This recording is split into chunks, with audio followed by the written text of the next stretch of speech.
Welcome again to Joe Stunner Boxing. So Jordan Gill stops Michael Conlan in what many consider to be a real upset. I mean, I got to be honest with you. I made Conlan the favourite, but Gill, I don't think the word revelation is um, is too strong a word. I mean, he stopped Conlan almost out of the blue in the seventh round.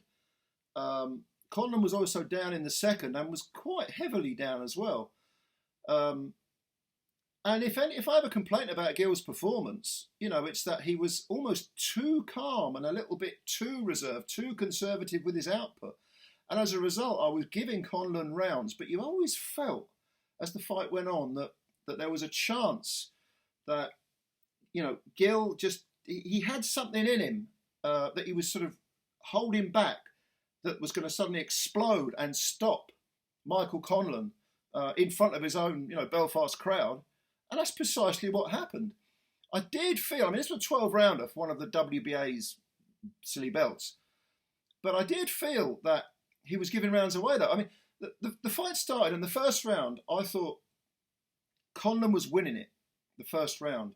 And then suddenly Gill landed a punch. He sort of clipped him, and Conlan's leg sort of tottered, and he looked a little bit ragged. And then in the second round, he was certainly floored. There was a big sort of left hook, followed by a right cross.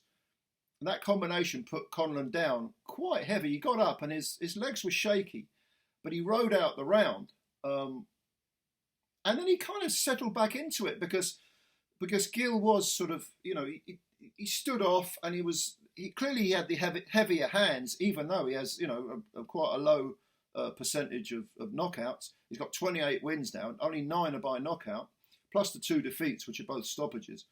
And a draw thrown into the mix as well. So, but all those previous fights were down at featherweight. This was at super featherweight, and it was the first fight at super feather for both Mick Conlan and Jordan Gill. And I thought, well, Conlan's probably going to be the one that maybe settles into the weight better. But he looked, to be honest with you, every time he was hit, he shook a bit. Conlan was very, very busy. There wasn't always a lot of thought that went into his work, though. He was constantly switch hitting, firing lots of punches, banging to the body, lefts and rights to the head and the body. But Conlan, Gill, from the word go, very, very tight guard, standing upright, not taking a backward step unless he chose to. Do you know what I mean? Unless he was kind of thought, okay, I'll step out of range and control the range. And very tight guard. Bloodied Conlan's nose from about the second or the third, as well as scoring that knockdown. Then from probably rounds 3, 4, 5, roughly, I think that period of the fight, I thought Conlan was coming back into it through sheer determination. And again, he was constantly switch hitting. That didn't seem to bother Gill an awful lot. Perhaps it was limiting his output, and that was the idea. But when he did let his hands go, he was clearly having more of an effect, far more of an effect on Conlan than the other way around. I thought that Conlan, over a 12-round fight, I could easily see Conlan running out of gas.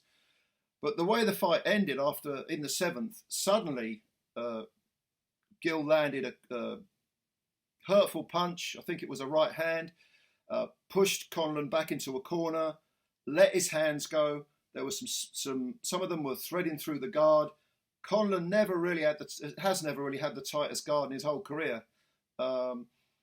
Earlier on in the fight, he was landing uppercuts, but leaving himself wide open. A total gamble of an offense. And on this occasion, it was definitely Gill who was landing the heavier punches, the more accurate punches, and Howard Foster stepped in. Now, I initially thought that's a premature stoppage, but when you look back at it, I mean, certainly it smacked of that, that first George Groves, Carl Froch stoppage. But having said that, looking back at it, I mean, was it premature? I think maybe a little bit premature. Although noticeably Conlan didn't complain, and he might have complained, but his corner didn't. And there wasn't the outrage from the Belfast crowd either. it definitely looked to me like he was hurt.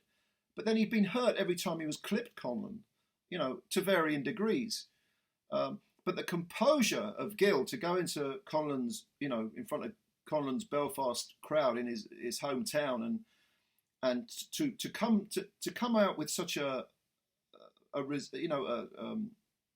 controlled victory, even though I think he had his nose a bit bloodied. I think it was in the 6th round, because Conlan really did let it all hang out.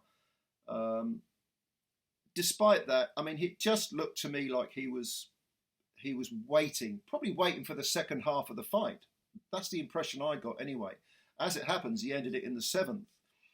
But had it continued, and had the referee, had Howard Foster not stopped the fight, I would have said that probably, and I can only guess at this, but I would have thought Jordan Gill would have gone through the gears and really started putting the pressure on Conlan, who by that point had already used up a huge amount of energy. He's got a very good engine, Conlan, but he was taking too many flush shots, and he just didn't look like his legs were fully under him. I don't know whether he's becoming a shot fighter, whether it was the new weight. I really don't know what it was. I mean, bear in mind that Jordan Gill is 29 now. He's only 5'7", but carried the super featherweight limit very, very well. Not an ounce of fat on him. Michael Conlan's 32. And of course, he had that long amateur career where wasn't he? I think he was an amateur world champ and won an Olympic medal. He's already had 2 bad knockouts, 2 very grueling knockouts in his career. The last one was earlier this year. Was only in May. And that was another factor, because Jordan Gill, Jordan Gill, his last fight was against Kiko Martinez, and that was in October of last year, and he was smashed to bits. I mean, that really was the type of beating that you would think put years on his career. Again, it was so surprising the way he came back with such a sort of serene attitude, so calm and collected in the other guy's backyard. He must have known something the rest of us didn't. Probably that at super featherweight he was going to be a different beast. He was going to be almost reborn. And in fact, after the fight was over, in his post-fight interview, Jordan Gill spoke about earlier this year how he was suicidal. He drank a bottle of vodka and was going to kill himself, and he was out in a field somewhere, and God knows what else was going on. Sometimes, if you can survive that type of emotional and mental trauma, it is kind of like being reborn. That's why a lot of people become reborn, like born-again Christians or whatever, after they've been through some great trauma. Because whether religion is the thing you hang your mentality on, your emotions on, or whether it's something else, surviving that type of trauma can seem like a rebirth. And that was the impression I got with Jordan Gill. Where does he go from here?